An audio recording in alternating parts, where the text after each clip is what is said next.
নমস্কার বন্ধুরা, তোমরা সবাই কেমন আছো? আশা করছি সকলেই খুব ভালো আছো। তো চলো আমাদের আজকের গল্পটিকে শুরু করি। আমার 18 বছরের চাকরানী অনেক সুন্দরী ও অল্প বয়সী ছিল। তাকে দেখে মনেই হতো না যে সে গ্রামে থাকে। একদিন হঠাৎ তার শরীর খারাপ করে আর তারপর জানা যায় যে সে গর্ভবতী। একদিন আমার বাড়িতে পার্টি হচ্ছিল, তখন হঠাৎ ওই চাকরানীর মৃত্যু হয়ে যায়। কিছুদিন হলোই সে মারা গেছে। এর মধ্যেই ঘরের মধ্য থেকে আমি বাচ্চার কান্নার শব্দ শুনতে পেতাম। একদিন আমি অনেক সাহস নিয়ে বেসমেন্টের দরজা খুলতেই আমি চিৎকার করে উঠলাম, কারণ আমার নাম শালনী। আজ আমি আপনাদের এমন একটা ঘটনা শোনাতে যাচ্ছি যেটা শুনে তোমাদের গায়ের লোম খাড়া হয়ে যাবে। আমি নিজেকে পৃথিবীর সবথেকে সুন্দরী বউ বলে মনে করতাম, কিন্তু আমি জানতাম না যে এটা আমার ভুল ধারণা। আমি একটি মধ্যবিত্ত ঘরের মেয়ে ছিলাম আর একটা ছেলেকে ভালোবাসতাম। সেও আমাকে অনেক ভালোবাসতো। আমার পড়াশোনা শেষ হতেই সে আমার বাড়িতে সম্বন্ধ পাঠিয়ে দেয় আর দুই পরিবারই আমাদের বিয়ের জন্য রাজি হয়ে যায়। আর কিছুদিনের মধ্যে আমার বিয়ে হয়ে যায়। আমার বর সরকারি চাকরি করত। সরকারের তরফ থেকে আমার বর একটা ঘর পেয়েছিল, যেটা অনেক ভালো ছিল। আমার বরের ইচ্ছা ছিল যে বিয়ের পর সে তার বউয়ের সাথে এই ঘরে থাকবে। যখন আমার বিয়ে হয়েছিল তখন আমি শ্বশুর বাড়িতেই থাকতাম। আমি আমার শ্বশুর বাড়িতে 3 বছর ছিলাম। 3 বছর পর আমার বর সিদ্ধান্ত নেয় যে আমি আমার বাড়িতে থাকব। তবে আমার শ্বশুরবাড়ির লোক ভীষণ ভালো ছিল। তারাও আমাকে বলেছিল, তুমি তোমার বাড়ি গিয়ে থাকতে পারো। আমার বিয়ের 3 বছর হয়ে গেছিল, কিন্তু তাও আমার কাছে কোনো সন্তান ছিল না। আমি যখন এই বাড়িতে এলাম দেখলাম বাড়িটা অনেক বড়, আর ঘর পরিষ্কার করতে আমার অনেক সমস্যা হতো। আমি আমার বরকে একজন চাকরানী রাখার কথা বলেছিলাম। আমার এই বাড়িতে থাকার 1 মাস হয়ে গেছিল। আমি বরকে বললাম, আমি তোমাকে বলতে বলতে হাঁপিয়ে গেছি যে আমার একজন চাকরানী লাগবে। এত বড় বাড়ির কাজ আমি একা সব সামলাতে পারছি না। কিন্তু তুমি তো শুনছই না, কোনো না কোনো অজুহাত দেখিয়ে দাও। এত বড় বাড়ির কাজ একা আমার দ্বারা সম্ভব নয়। তার উপর সারা বাড়িতে আমি একাই থাকি। তুমি তো সেই সকালবেলা বেরিয়ে যাও আর সেই রাতের বেলায় ফেরো। সারাদিন আমি একলা থাকি। আমি আমার বরকে ধমক দিয়ে বললাম, যদি তুমি চাকরানির খোঁজ না করো তবে আমি এখান থেকে চলে যাব। আমি আমার বাপের বাড়িতে কখনো এত কাজ করিনি। আমার মা কখনো আমাকে দিয়ে এত কাজ করাতো না। আর আমার শ্বশুরবাড়িতে আমার শাশুড়ি সব কাজ করতো। যখন থেকে আমি এই বাড়িতে এসেছি সব কাজ আমাকেই করতে হয়। 1 মিনিটের জন্য সময় পেতাম না যে আমি আরাম করব। আমার বরের নাম ছিল রাহুল। রাহুল আমাকে বলে, শালনী, তোমার চিন্তার কোনো কারণ নেই। আমি গ্রাম থেকে একটি মেয়ের ব্যবস্থা করেছি। 1 সপ্তাহ পর সে চলে আসবে। কিন্তু তুমি তো অপেক্ষাই করতে পারছো না। সব সময়ের জন্য চাকরানি খুব কষ্ট করে পাওয়া যায়। আর সেই মেয়েটা যখন আসবে তোমার সব চিন্তা দূর হয়ে যাবে। রাহুল আমাকে রোজ এই ধরনেরই কথা বলতো। কিছুদিন পর রাহুল বাড়ি এলে দেখি তার সাথে একটি 18 বছরের মেয়ে ছিল। সেই মেয়েটাকে দেখে আমার অনেক রাগ হচ্ছিল, কারণ সে আমার বরের সাথেই দাঁড়িয়েছিল। আমি রেগে গিয়ে আমার বরের দিকে তাকিয়ে কিছু বলতেই যাব, তখনই রাহুল বুঝে যায় যে আমি তার দিকে রেগে তাকিয়ে আছি। তখন রাহুল সেই মেয়েটার সাথে আমার আলাপ করিয়ে দিয়ে বলে, এর নাম রিনা। এখন থেকে এই আমাদের বাড়ির সব কাজ করবে। এখন আর তোমাকে চিন্তিত হতে হবে না। একে ঘরের সব কাজ বুঝিয়ে দাও। আমার বর বলল, আমি ভেবেছি যে নিচে যে বেসমেন্ট আছে ওখানে এর মেয়েটাকে থাকতে দেব, আর তার জিনিসপত্র সেখানে রাখতে পারবে আর সেখানে থাকতেও পারবে। আর তোমার সাথে সারাদিন ঘরেই থাকবে। এখন আর তোমার কোনো চিন্তা নেই। এই মেয়েটাই তোমার সব কাজ করে দেবে। তুমি একে এর ঘরে নিয়ে যাও। আর তাছাড়া আমাদের নিজেদেরও তো নিজেদের জন্য সময় চাই, তাই না? এই কথা শুনে আমি নিজেকে অনেক ভাগ্যবান বউ মনে করতে লাগলাম যে আমার বর আমার কত খেয়াল রাখে, আর অনেক হাসি মজাও করতো। আমি বললাম, হ্যাঁ, আমি সারা বাড়ি দেখিয়ে দিচ্ছি আর সব কাজও বুঝিয়ে দিচ্ছি। আমি রিনাকে বললাম, চলো রিনা, তোমাকে তোমার ঘরটা দেখিয়ে দিই। রিনা বলল, হ্যাঁ মালকিন, আর আমিও তাকে ঘর দেখাতে নিয়ে গেলাম আর বললাম, রিনা, তুমি এই ঘরে তো তোমার জিনিসপত্র রেখে দাও, আর ভালো করে একটু চা বানিয়ে নিয়ে এসো। তারপর আমি আমার ঘরে চলে গেলাম। ঘরে গিয়ে আমি রাহুলকে বললাম যে আজকে আমি অনেক খুশি। যদি রিনা এই বাড়িতে না আসতো তবে আমি এই বাড়ির কাজ করতে করতে তো একদিন মরেই যেতাম। এই কথা শুনে রাহুল হাসতে হাসতে বলতে থাকে, ভালো কথা, এটাই যে তুমি এই পৃথিবী থেকে চলে যাওয়ার পর আমি দ্বিতীয় বিয়ে করার সুযোগও পেতাম। তুমি বেঁচে থাকলে তো এগুলো সম্ভব নয়। দ্বিতীয় বিয়ের কথা ভাবলেই আমার মনটা নিচে ওঠে। রাহুলের এই কথা শুনে আমার অনেক রাগ হয়, আর আমি রাগ করে রাহুলের দিকে তাকাতেই সে চুপ হয়ে যায়। আমি বললাম, পুরুষ মানুষ এমনই হয়, যতই তাদের জন্য ভালো কাজ করো না কেন, মন ঠিক দ্বিতীয় বিয়েতেই পড়ে থাকে। পুরুষ মানুষের মান সম্মান নিয়ে থাকতে ভালো লাগে না মনে হয়। আমি রাহুলকে অনেক কথা শুনিয়ে দিই, কারণ এটা প্রথমবার নয় রাহুল এমনি আমাকে রাগিয়ে আমার সাথে মজা করতো। রাহুল বলল, তুমি তো শুধু শুধুই রাগ করছো। তুমি তো জানো এই বাড়িতে তুমি ছাড়া আমার আর কেউ নেই যার সাথে আমি একটু মজা করতে পারি। আর তুমি হয়তো এটা জানো না যে আমি তোমাকে কতটা ভালোবাসি। আর তুমি ছাড়া আমি অন্য কারোর দিকে চোখ তুলে পর্যন্ত দেখি না। তাও তুমি এমন কথা বলছো। আর বরেরা এমনি এমনি করে না, কিছু কিছু বউয়ের সন্দেহের জন্য এমন করে। আর আসলে বরের দ্বিতীয় বিয়ের পিছনে প্রথম বউয়েরই হাত থাকে। রাহুলের কথা শুনে আমি রাহুলের দিকে তাকালে রাহুল বলে, আচ্ছা বেশ ঠিক আছে, আমি তোমাকেই ভালোবাসি। এই কথা বলো না, আর একরকম রাগ করো না। রাগ করলে তোমাকে আরও ভয়ঙ্কর দেখতে লাগে। তার এই কথা শুনে আমিও হেসে দিলাম। আমরা একে অপরের সাথে খুব সুখী ছিলাম। আমার বর বলতে থাকে, আজ কি কথা বলেই পেট ভরাবো? আমার খুব খিদে পেয়েছে, কিছু খাওয়ার ব্যবস্থা করো। আর রাহুল, আমি তো আজকে খাওয়ার বানাইনি, খিদেতে আমার অবস্থা খারাপ হয়ে যাচ্ছে। আর ঝগড়া করা ছাড়া তোমার কি আর কাজ নেই? রাহুলের কথা শেষ হতে না হতেই রিনা দরজার সামনে এসে দাঁড়িয়ে বলে যে মালকিন, খাবার তৈরি হয়ে গেছে। আমরা দুজন হেসে রিনার দিকে তাকালাম। আর ঝগড়ার জন্য তো আমরা ভুলেই গিয়েছিলাম যে আমরা চাকরানি রেখেছি। আমাদের হাসতে দেখে রিনা আমাদের দিকে অবাক হয়ে তাকায়। আমি রিনাকে বললাম, তুমি গিয়ে খাওয়ার টেবিল তৈরি করো, আমরা আসছি। সে মাথা নাড়িয়ে সেখান থেকে চলে গেল। আমি রাহুলকে বললাম যে এই মেয়েকে আমাদের বাড়িতে না রাখাই উচিত। সে কম বয়সী মেয়ে হওয়ায় তার জন্য কোনো সমস্যা না দেখা দেয়। পরের ঘরের মেয়েকে নিজের ঘরে রাখার জন্য কোনো সমস্যা না হয়। একে এখানে আনার আগে আমাকে একবার জিজ্ঞাসা করতে পারতে। যদি আমাকে আগে জিজ্ঞাসা করতে, আমি কখনো এত অল্প বয়সী মেয়েকে এখানে রাখার জন্য রাজি হতাম না। এত কথা শোনার পর রাহুল চিন্তিত হয়ে আমার দিকে তাকায় আর বলে, আমার মনে হয় তুমি এখানে একা থেকে থেকে পাগল হয়ে গেছো। আগে তো আমাকে এটা বলে বলে বিরক্ত করে দিতে যে চাকরানির দরকার আছে, আর এখন চাকরানি চলে এসেছে, এখন তুমি এরকম বলছো। চিন্তা করো না, সে বেচারি গরিব পরিবারের মেয়ে, তোমার সব কাজ করে দেবে। আর তাছাড়া সে আমার বন্ধুর গ্রামে থাকে, সেই মেয়েটাকে অনেক ভালো করে জানে। চিন্তা করো না, কোনো সমস্যা হবে না, আমি আছি তো। আর তাছাড়া মেয়েটি বিবাহিত, তার পরিবার গ্রামে থাকে, তাদের পরিবারের টাকার দরকার, তাই সে এখানে এসেছে, এখানেই থাকবে। এই দায়িত্ব আমার বন্ধু নিয়েছে, তবেই তো আমি একে এখানে নিয়ে এসেছি। আর এটা তো ভাবো, আজ তুমি বসে বসে খেতে পারছো। এর পরেও যদি তোমার কোনো সন্দেহ বা আপত্তি থাকে, তাহলে আমি এই মেয়েটার ফিরে যাওয়ার ব্যবস্থা করছি। তুমি চিন্তা ভাবনা করে দেখো, কিন্তু তারপর তুমি আমাকে বলবে না কাজের লোক খুঁজে দাও, কারণ তোমার জন্য কাজের লোক খোঁজা ছাড়াও আমার অনেক কাজ থাকে। রোজ রোজ আমি তোমার ইচ্ছা পূরণ করতে পারবো না। আমি রাহুলকে বললাম, ব্যাস ব্যাস, অনেক হয়েছে। আগে আমি মেয়েটাকে 2-3 দিন দেখে নিই যে তার চলন ব্যবহার কেমন, আর তারপর নিজেকে আস্তে আস্তে বুঝিয়ে নেব। চলো এখন খেতে চলো, না হলে খাবার ঠান্ডা হয়ে যাবে। এই বলে আমি রাহুল নিচে চলে আসি। নিচে এসে দেখি টেবিলে অনেক সুন্দর করে খাবার সাজানো আছে। টেবিল দেখে মনে হচ্ছিল আমরা যেন হোটেলে খাবার খেতে এসেছি। রাহুল মেয়েটার অনেক প্রশংসা করছিল।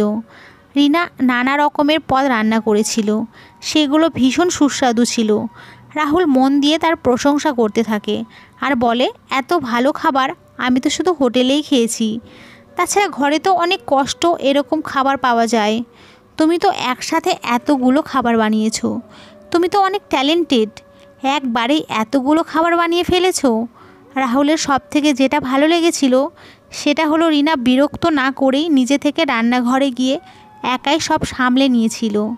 রাহুল বলল, তুমি তো চমৎকার করে দিয়েছো রিনা। আমিও রিনার একটু প্রশংসা করে দিয়েছিলাম। আমি বললাম, রিনা তুমি অনেক বুদ্ধিমতী মেয়ে, তুমি খুব সুন্দর রান্না করেছো, আর প্রথম দিনই তুমি আমার মন জয় করে নিয়েছো।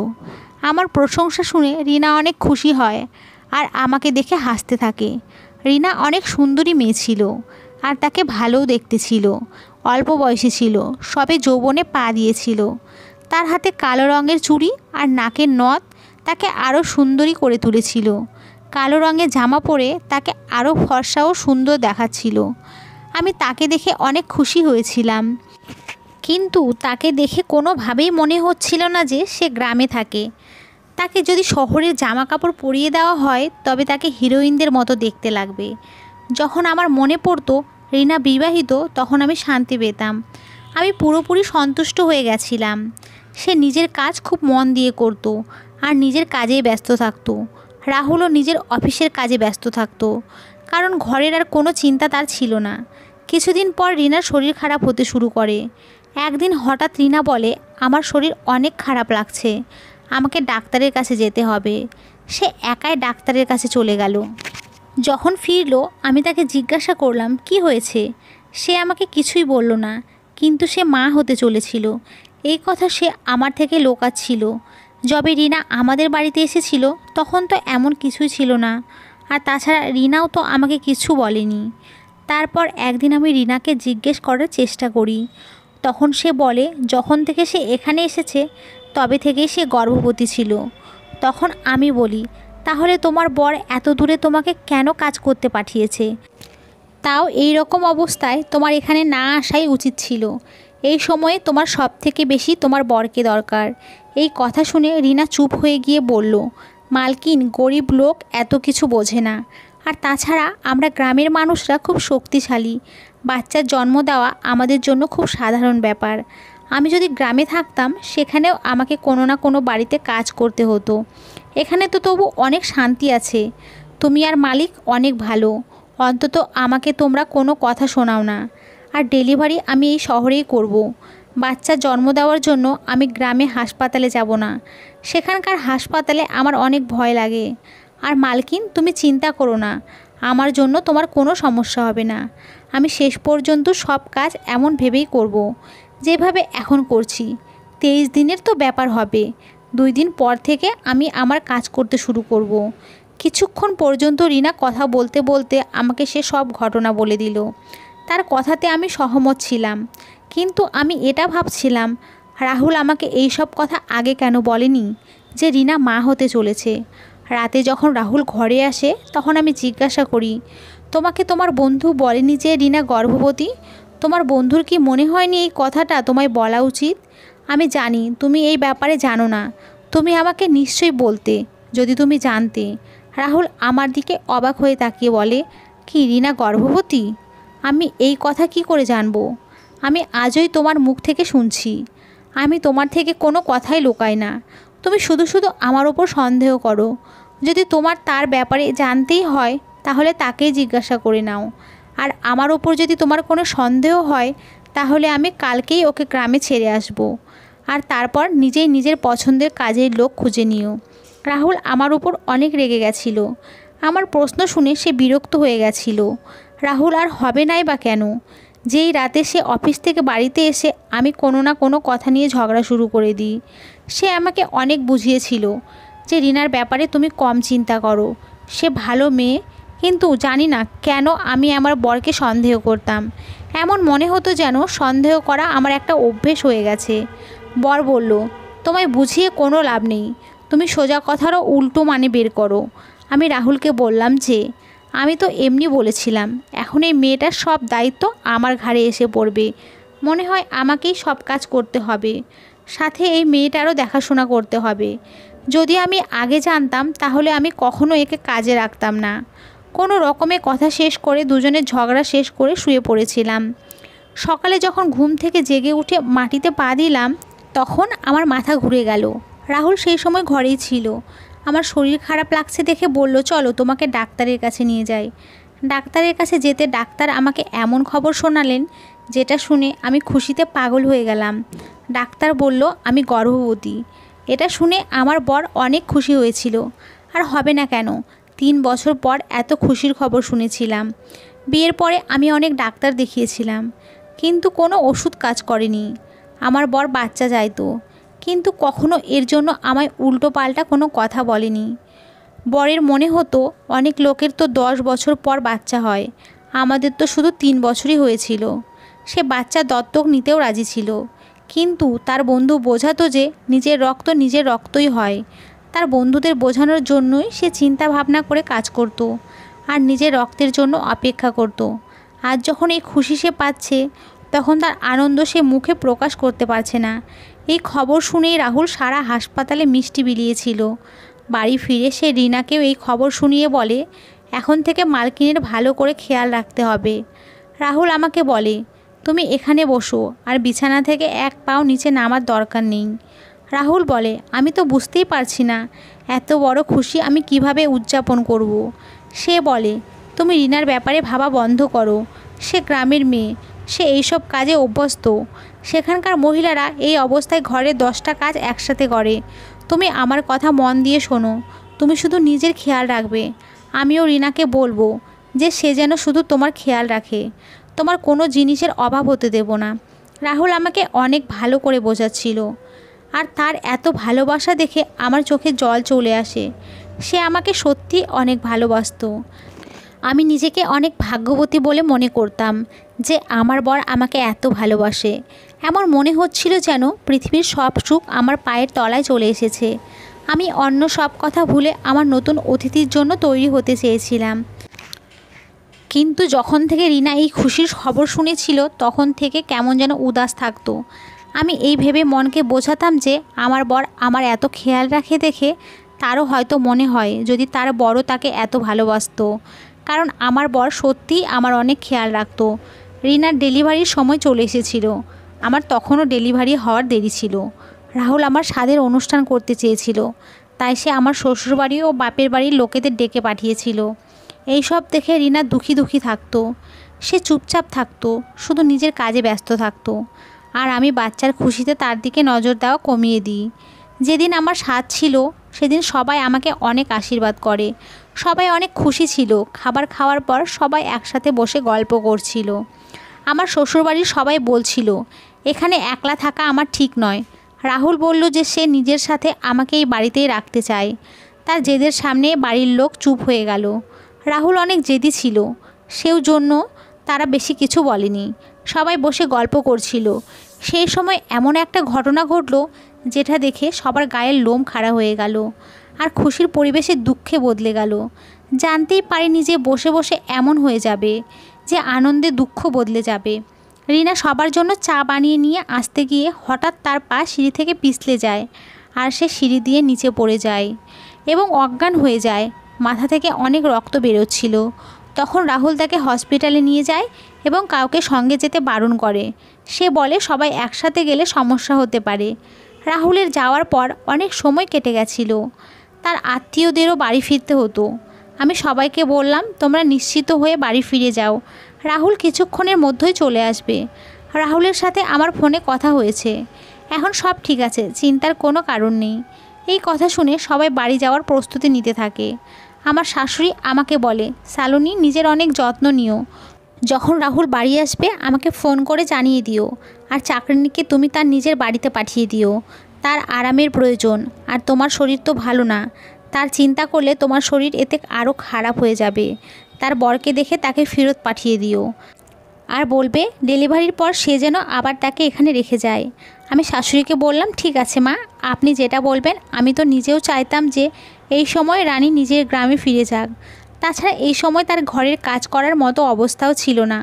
আমি তাকে অনেকবার বলেছিলাম যে গ্রামে ফিরে যাও, কিন্তু সে আমার কথাই শুনতো না। যখন সবাই চলে গেল তাদের দরজার কাছে ছেড়ে আসার পর আমি আমার নিজের ঘরে গিয়ে বসলাম। আমি বারবার রাহুলকে ফোন করছিলাম।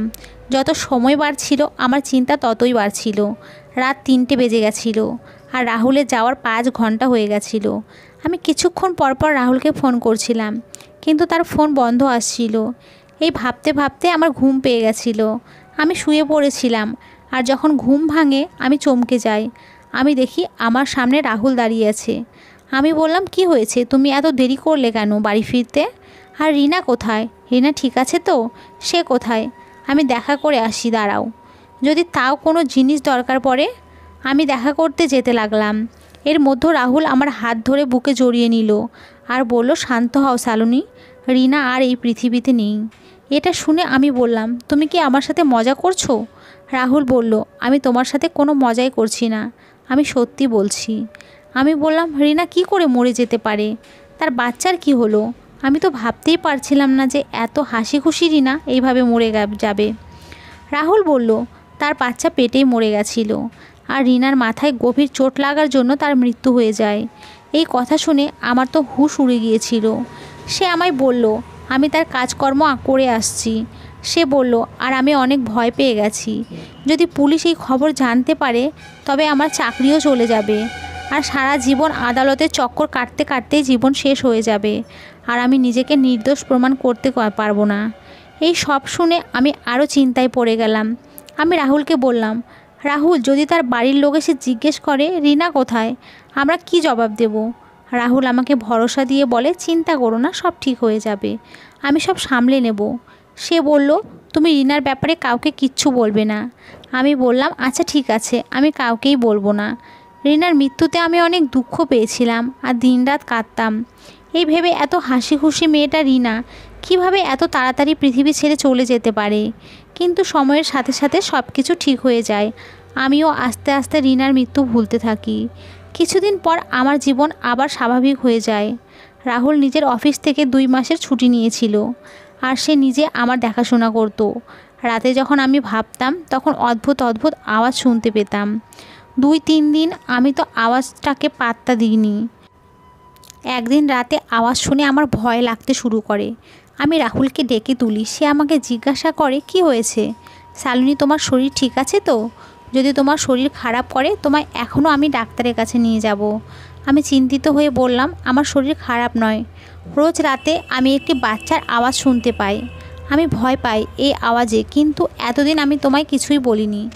আজ আমার এই আওয়াজে ঘুম আসছে না। এমন মনে হচ্ছে সেই বাচ্চা আমার অনেক কাছে আছে আর সে কাঁদছে।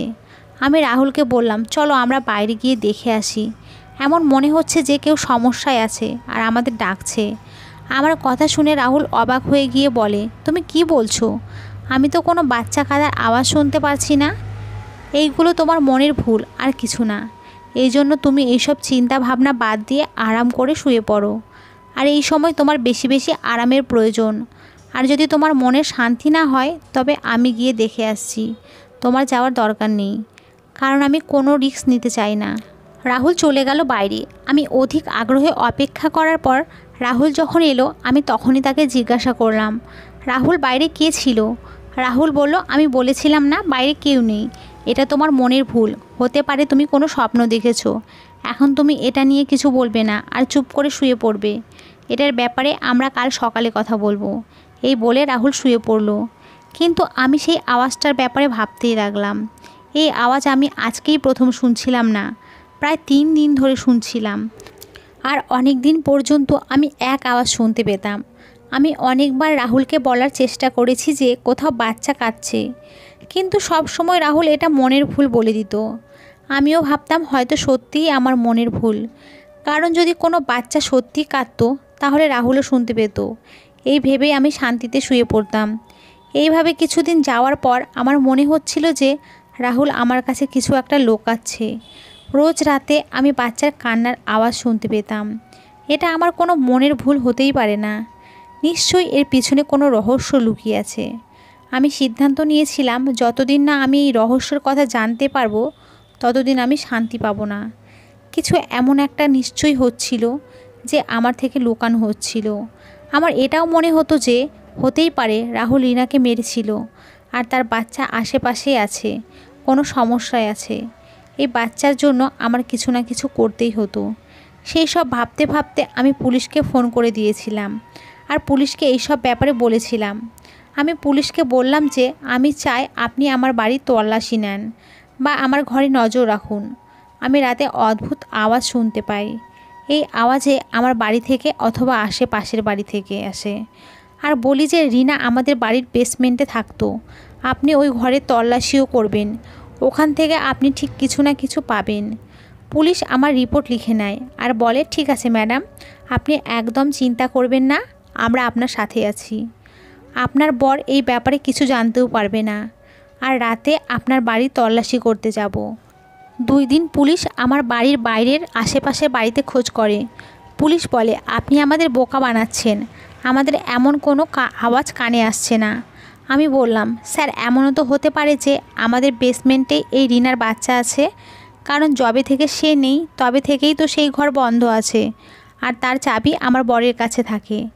যদি আমি বরকে বেশি কিছু জিজ্ঞাসা করি তবে সে আমাকে ভুল বুঝবে, তাই এই আপনি নিজের মতো করে দেখে নিন। আর তারপর রাতে পুলিশ আমাদের বাড়ি এসে রাহুলকে বলে, আপনাদের বাড়ির তল্লাশি নেব। রাহুল বলে, কেন আমাদের বাড়ির তল্লাশি নেবেন? আমাদের বাড়িতে এমন কি আছে?